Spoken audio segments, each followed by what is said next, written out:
Meus amados irmãos, quantos testemunhos lindos, né, do irmão Joás. Uma maravilha, e tudo isso serviu como base, como alicerce, para ele reconhecer o tamanho de Deus, né, o poder de Deus sobre a vida dele. Irmão Joás, uma curiosidade. Agora nós vamos entrar no assunto de jovem, mesmo ministério jovem. É, Hoje, como o irmão falou, muitos jovens eles não anseiam mais o ministério. Não tem mais aquele sonho de ser um pregador, de ser um missionário. Talvez até missionário, alguns não tenham mais esse desejo, essa chama ardendo, porquanto existem muitos outros missionários que vivem em países que há perseguição. Talvez alguns tenham esse medo, esse temor. Mas mesmo na localidade, missão local, né? Não existe mais. Quando a gente fala jovem, por que jovem? Não que esse desejo só possa arder no coração do jovem, mas você foi jovem, o irmão também foi, eu fui jovem. A gente sabe que a vida da gente jovem é uma, a vida da gente de casado é outra.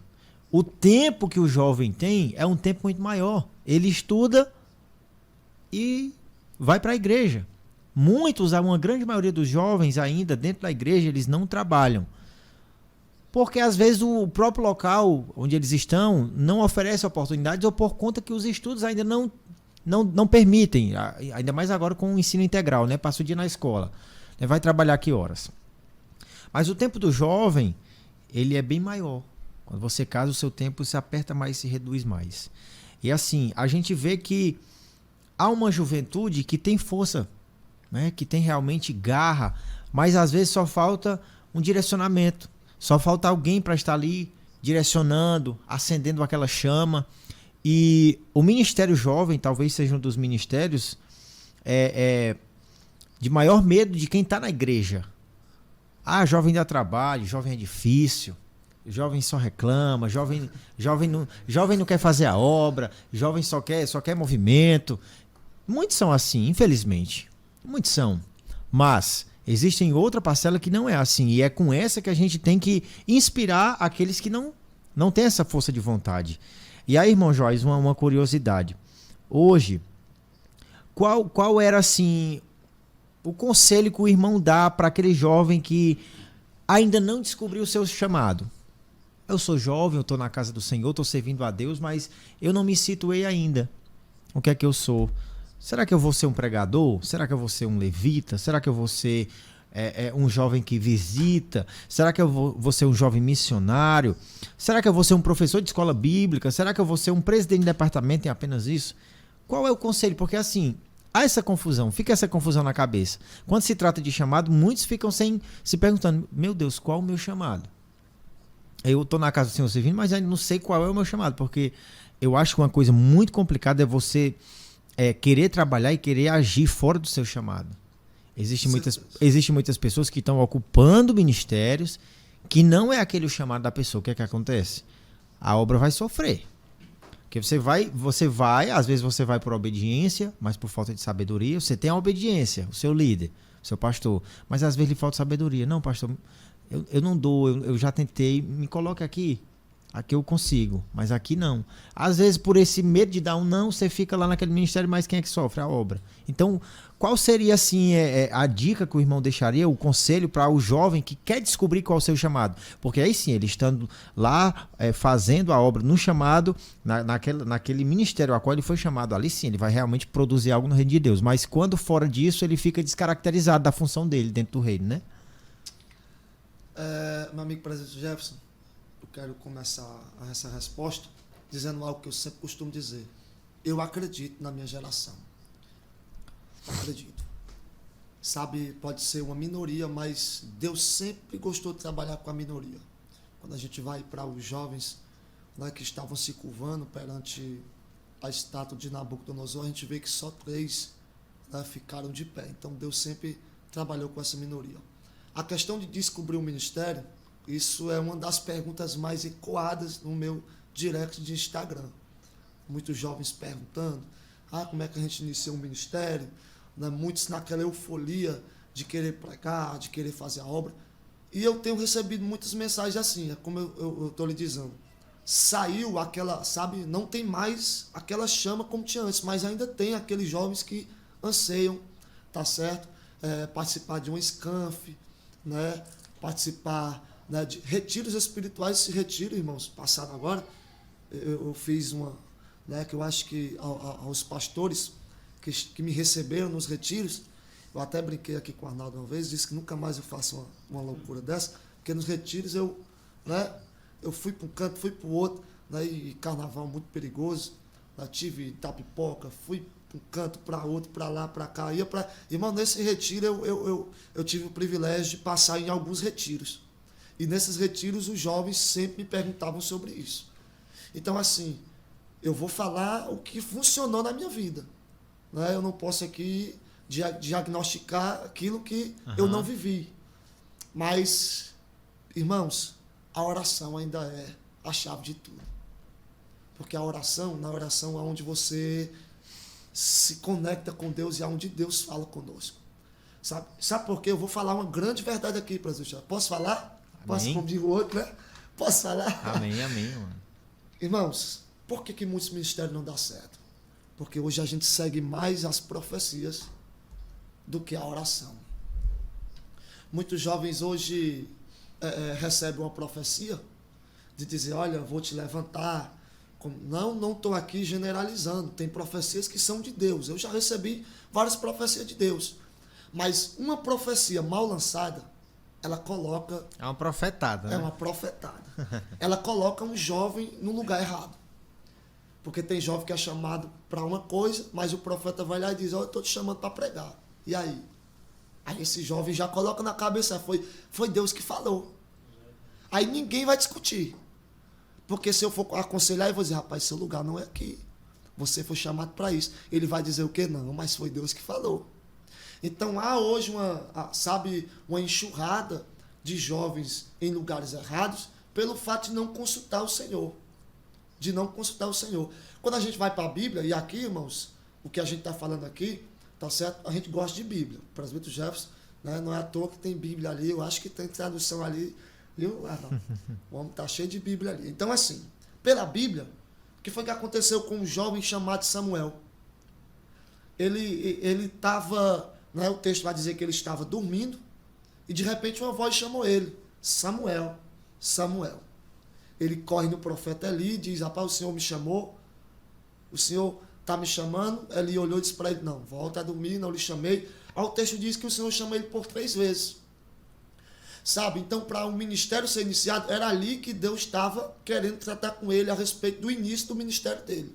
Amém. Porque até aquele momento Samuel ainda, né, era só um limpador, né, limpava o templo, organizava, ajudava o profeta Eli, né, o sacerdote Eli. Eli tinha 2 filhos, Ofni e Finéias, mas Samuel até ali ainda não tinha se encontrado. Foi a partir daquele momento, não precisou Eli dizer para ele o que é que ele ia ser, não precisou o profeta dizer, olha, assim te diz o Senhor. Não, foi em conversa com Deus que Samuel se encontrou, tá certo? E foi a partir daquele momento que Deus deu a primeira, tá certo, profecia para ele, de dar um recado para a casa de Eli. Então hoje, ao conselho que eu dou aos jovens, escute a voz de Deus. Escute a voz de Deus. Irmão Joás, Deus ainda fala, sabe por que Deus, muitas vezes, você não está escutando? Porque hoje a gente é a pressa, sabe? Tem gente que quer pregar porque quer e já quer, tá certo? Tem um processo. Como eu vou dizer, eu comecei a pregar com 7 anos de idade. Mas se você chegar em Itapipoca, o Arnaldo aqui sabe, alguns irmãos sabem, o presbítero Jefferson, se você chegar em Itapipoca hoje o Senhor me colocou, tá certo? Foi o Senhor que fez isso na minha vida. Porque eu morei em Itapipoca há alguns anos e eu nunca tive tantas oportunidades de pregar. Eu cantava mais. Eu pregava aqui e acolá, tá certo? Mas eu tinha mais um ministério de louvor. Tanto é que hoje, olha o que Deus faz hoje. Pastores que nunca me deram oportunidade.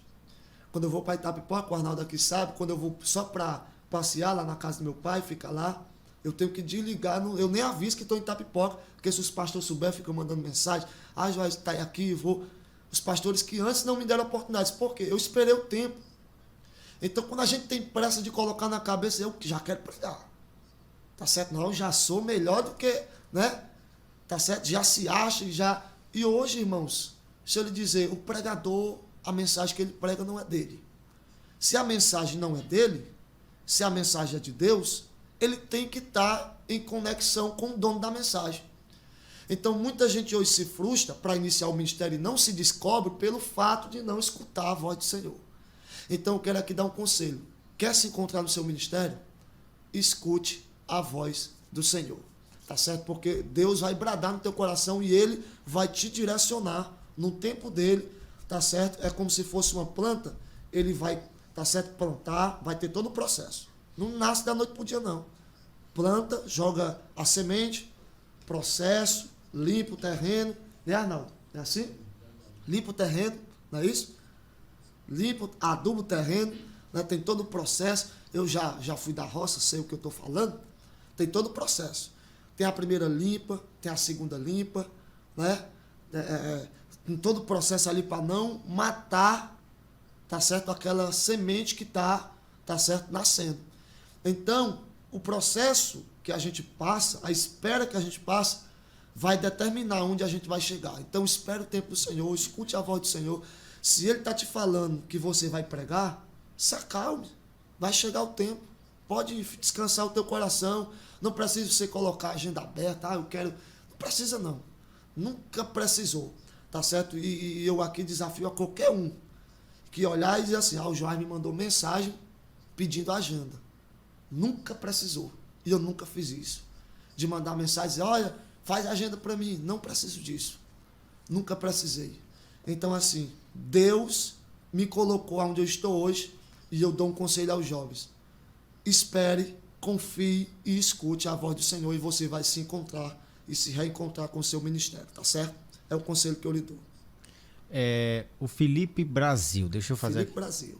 Você conhece? Conheço, lá da bailarina. Deixa eu perguntar aqui, né? Ele faz uma pergunta aqui. Deixa eu voltar aqui, deixa eu ver aqui a pergunta dele. Com o pastor Joás. Por que os jovens de hoje não buscam mais o Espírito Santo? Ele colocou embaixo. Sempre haverá os remanescentes. Mas por que os de hoje... Acredito que ele colocou aqui uma parcela de jovens, né? Por que hoje? Porque não são todos, né? Ele com certeza sabe disso. Sim. Mas por que os jovens de hoje, talvez em sua grande maioria, há os remanescentes, que a gente sabe que o remanescente na Bíblia não é maioria, é minoria, né? Mas ele diz, por que os jovens de hoje não têm mais esse desejo de buscar o Espírito Santo? A que se deve isso, né? Eita Jesus. Posso falar? Com Pode. A questão do Espírito Santo, irmãos, é algo assim... que ficou aquele, sabe?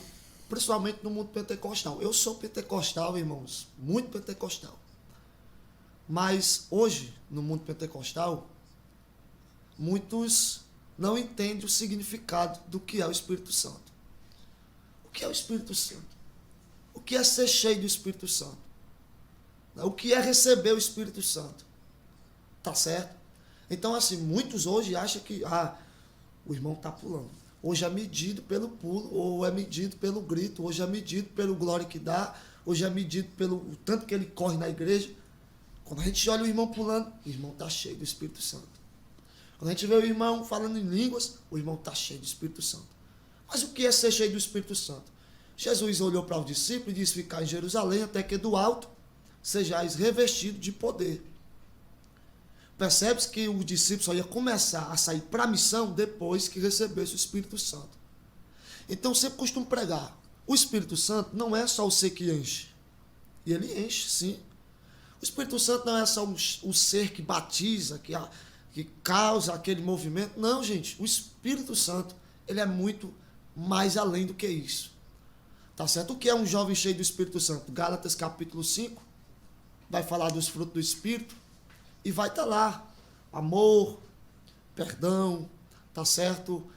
Então, quando a gente tem o Espírito Santo, e quando esse jovem... Por que hoje, a pergunta dele, alguns jovens, não buscam mais o Espírito Santo? Tá certo? Se for relacionado a batismo com o Espírito Santo, talvez seja uma grande verdade. Hoje, pouco se vê batismo com o Espírito Santo. Naquele tempo, mas assim, para mim, o que vale... é o pós-batismo com o Espírito Santo. Está tendo muito movimento e pouco batismo com o Espírito Santo. Depois que você é batizado com o Espírito Santo, quem é você? Quem somos nós? Porque se eu sou batizado com o Espírito Santo hoje, e amanhã eu não tenho vontade de passar na rua, de pregar para ninguém, se você não sente vontade, né, de fazer a obra com mais amor, com mais intensidade, com mais poder, com mais ousadia, você não tira mais, você ora 30 segundos. Infelizmente, as nossas orações hoje é boa noite, Jesus, Senhor, boa noite, vou dormir. Né? Então, o cheio do Espírito Santo, a pergunta do nosso amigo Felipe, tá certo? É essa. Muitos jovens hoje querem esse movimento da hora, tá certo? Mas o pós, a gente foge. Que é de fazer a obra, de ser revestido. Pedro, depois que foi revestido, depois que recebeu o batismo, a primeira pessoa que ele encontrou no meio da rua, lá na porta do templo, ele já foi logo dizendo, não tem um prato, não tem um ouro, mas que tenho te dou, em nome de Jesus, levanta e anda. Então, assim, tá faltando isso, o pós. Hoje, eu tive em um evento uma vez, vou falar essa experiência, eu tive em um evento uma vez, a minha esposa sempre acha graça quando eu conto essa história, e tinha um pregador muito famoso pregando esse evento, e ele colocou assim 10 cadeiras. Esse pregador é muito famoso, não vou dizer o nome não, porque como eu aprendi com o pastor, o nome é que faz o fuxico, meu pastor diz, o nome faz o fuxico. E esse pregador colocou 10 cadeiras e disse assim, olha, hoje aqui vai ter 10 batismos com o Espírito Santo. Ele era famoso. O que acontece? Ele não vai dar errado. Eu imaginei, ele não dá tiro errado. Se ele é famoso, ele não vai se queimar. Se ele está dizendo que vai ter 10, é porque vai ter 10. Colocou 10 cadeiras. Aí começou. Coloca a mão na cabeça. Uf. 1, 2, 3. Irmão, sabe, era uma enxurrada de batismos com o Espírito Santo. Só que no outro dia, no culto de doutrina, cadê os crentes batizados com o Espírito Santo? Cadê? A pergunta que não quer calar. Foi batizado ontem no culto de festa. Aí o culto de doutrina, cadê os crentes? Cadê? Na oração. Hoje é culto de oração. Cadê o crente que é batizado com o Espírito Santo? Então, eu já recebi batismo com o Espírito Santo, o presbítero já teve a oportunidade também de receber, não é isso, presbítero? Arnaldo também. Irmãos, quando a gente recebe o Espírito Santo, aqui vai uma experiência, é muito maravilhoso. O pós é muito... A gente, irmão, já acorda naquela energia de querer fazer a obra, tá certo? A gente sabe aquele desejo de orar, de buscar, onde é que tem oração eu vou, onde é que tem propósito eu vou, onde é que tem isso eu quero estar, eu quero participar, eu quero fazer a obra, liga pro pastor, o pastor vai para onde hoje, tem culto aonde hoje. Esse é o pós-batismo com o Espírito Santo. É aquele crente que sente, tá certo? Então, por que não tem mais? Pelo fato de a gente só querer, tá certo, o movimento e não imaginar que o batismo com o Espírito Santo está muito além do movimento daquele momento, tá certo?